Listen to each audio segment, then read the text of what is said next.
जय जगन्नाथ मु ज्योतिर्विद डॉक्टर भवानी शंकर महापात्र आपण मानकु भाग्य दर्पण को स्वागत जनाऊँ।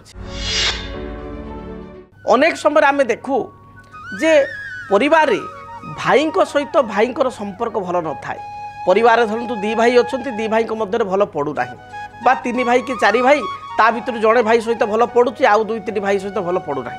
प्राय समय देखू भातृहेतुक विवाद अनेक परिवार वर्तमान देखा दूची लगी रही था। भाई सहित भाईर कलह लगी रहे। जन्म जातक आउ किछि परिवार देखू जे ग्रह स्थिति अनुसार भाई सहित भाईर सुसंपर्क मध्य थाए। भाई भाई भाई मध्य जीवन दे थाए। भाई पाई भाई मध्य त्याग करि थाए। जे भली भाव रे आपणकर रामचंद्र को पाई लक्ष्मण को त्याग भरत को त्याग से भाई आम किछि परिवार देखू बड़ भाई पाई सान भाईर त्याग थाए। आउ किछि परिवार देखू जे बड़ भाई आपणकर जदि रावण ताले सान भाई विभीषण भली गृहभेद मध्य करिथाए। ये समस्या कौन पाई देखाई था ये फरक जातक कौन पाई देखा दिए। प्रथम आम देखा भातृ विवाद कहीं होता है। जन्म जातक आमर जन्म कुंडली रे लग्नर तृतीय भाव थर्ड हाउस हूँ भातृर भाव भाईंकर भाव। जदि तृतीयाधिपति जातक नीच पापग्रह युक्त अस्त किंबा पापग्रह दृष्टि थाए ताले भातृहेतुक समस्या देखा दे थाए। भातृ कारक ग्रह होचंती मंगल। भाई कारक बा भातृ कारक ग्रह होचंती मंगल। मंगल जदि जातक बुध सहित युक्त होता है, मंगल जदि जातक राहु सहित युक्त हुए एवं ताको शनि देखी थाए, मंगल जदि जातक पापकर्तरी जगह पीड़ित होता है, मंगल जदि जातक अष्टम स्थान रे द्वादश स्थान रे किंबा षष्ठ स्थान रे थाई शनि राहु द्वारा बा केतु द्वारा जुति अर्थात युक्त होगा बा दुष्ट थाए। ए परिस्थिति देखा जाए भाई सहित भाईर संपर्क भल रहे ना। भातृहेतुक विवाद देखा दे थाए। ठीक तार विपरीत जदि जातक मंगल उच्च थाई गुरु दृष्टि रे, मंगल जदि जातक तृतीयाधिपति सहित युक्त हो बृहस्पति दृष्टि एवं तृतीयाधिपति होचंती जातक मित्र कारक मंगलकर मित्र ग्रह एवं लग्न पाई जगकारक ग्रह। ए परिस्थिति रे भाई सहित उत्तम संपर्क रही थाए। भाई पाई भाई मध्य जीवन दे थाए। तेणु जन्म जातक तृतीय स्थान होची भातृस्थान एवं एकादश स्थान आम भातृ विचार करि परिबा। बड़ भाई ज्येष्ठ भ्राता जदि आपण बड़ भाई सहित संपर्क भल रहूना ताले एकादश भाव आपणकर अग्रज को आप ने। एकादश भाव जदि शुभग्रह थांती ताले बड़ भाई सहित संपर्क उत्तम रही थाए। से भली तीन बा चारि भाई ताले आपणकर एकादश होचंती बड़ भाई, तो आपणकर तृतीय स्थान होची अनुज बा सान भाई, तृतीय तृतीय अर्थात आउ गोटे सान भाई जदि अच्छी ताले तीन तीन को मध्य आप कैलकुलेसन करें।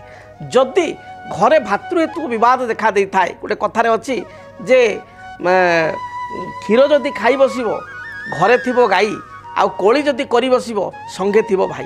तेणु भाई हूँ भाईर बल। जदि परिवार भाई भाई सहित उत्तम संपर्क रही थाए ताले पारिवारिक जीवन सुखप्रद होता है। जो परिवार भाई सहित भाईर संपर्क मजबूत थाए से परिवार को लोक आखि देखी टेकी अनै पारती नहीं बा परिवार सहित कलह करने को दूरे दूरे रुहति कलह ठारू बा परिवार सहित लगे मन करती नहीं, ईर्षा परायण करने को ईर्षान्वित होती नहीं। तार कारण जे गोटे भाई आउ गोटे भाई को सपोर्ट करने को साहाय्य करने पड़े आसो। आउ जो घरे भाई भाई भितर पड़े ना से लोक से किसी कथा कही बा से दी भाई भितर फाट सृष्टि करने को चेष्टा करती, परिवार को भांगिया को चेष्टा करती। जदि आपणकर भाई सहित संपर्क भल रहू न थाए ताहले आपण शुक्ल पक्ष मंगलवार दिन मन रखु प्रतिकार कौन करेंगे। शुक्ल पक्ष मंगलवार दिन आपण गोटे अनंतमूल वृक्ष कुंडरे लगाई बा आमे गामलार लगाई चंदन सिंदूर धूप दीप एवं लाल रंगर मंदार फूल दे मंगलवार ठार प्रत्येक मंगलवार आपण पूजा करेंगे। मंगलवार गुड़िक आपण कौन चौकीदार जो माने चौकीदार ग्राम रक्षक बा सिक्यूरीटी गार्ड एमान को आपण अति कम रे 500 ग्राम बा गोटे केजी मसूर डाली एवं किसी गुड़ आपणकर 500 बा 250 गुड़ एवं आपणकर गोटे केजी बा 500 ग्राम मसूर डाली तांको प्रदान करंतु। देखिए भाई सहित जो मत पार्थक्य रोचे मतांतर रोचे ये क्रमागत भाव में आप 21 22 मंगलवार କରିବା ଦ୍ୱାରା ଦେଖିବେ ପ୍ରଦାନ କରିବା ଦ୍ୱାରା ମସୁର ଡାଲି ଏବଂ ଗୁଡ଼ ଭାଇଙ୍କ ସହିତ ସୁସମ୍ପର୍କ ସ୍ଥାପନ ହୋଇପାରିବ। ସେହିଭଳି ଯଦି ଆପଣ ପ୍ରତ୍ୟେକ ଦିନ ଘରେ ସୁନ୍ଦରକାଣ୍ଡ ପାଠ କରିବେ ତାଦ୍ୱାରା ମଧ୍ୟ ଭାଇଙ୍କ ସହିତ ଯେଉଁ ମନୋମାଳିନ୍ୟତା ରହିଛି ବା ସମ୍ପର୍କ ଖରାପ ହେଉଛି ତାହା ମଧ୍ୟ ଦୂରୀଭୂତ ହେବ। ଯଦି ଆପଣଙ୍କ ଜୀବନରେ ବ୍ୟକ୍ତିଗତ · ସମସ୍ୟା, କର୍ମକ୍ଷେତ୍ର ନିଯୁକ୍ତି, ବୈବାହିକ ସମସ୍ୟା, ବାସ୍ତୁଦୋଷ ଏବଂ ମାଲି ମକଦ୍ଦମା ଆଦି ସମସ୍ୟା ଥାଏ ତାହେଲେ ସମସ୍ୟାର ସମାଧାନ ଓ ପରାମର୍ଶ ପାଇଁ ଆମକୁ ଯୋଗାଯୋଗ କରନ୍ତୁ। ଜ୍ୟୋତିର୍ବିଦ doctor Bhabani Shankar Mahapatra, Budheswari colony, plot number 26, Bhubaneswar. Phone number 9776833302 9439444924। आमर वेबसाइट www.srijagannathastro.com।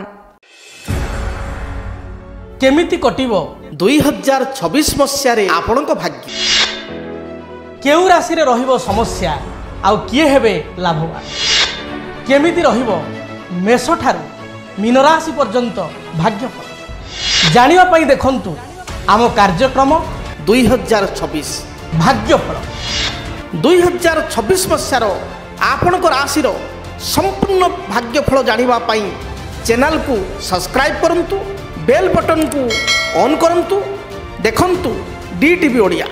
डीटीवी ओडिया देखिवा पई सब्सक्राइब करंतु एवं बेल आइकन को मध्य दबाई दियंतु।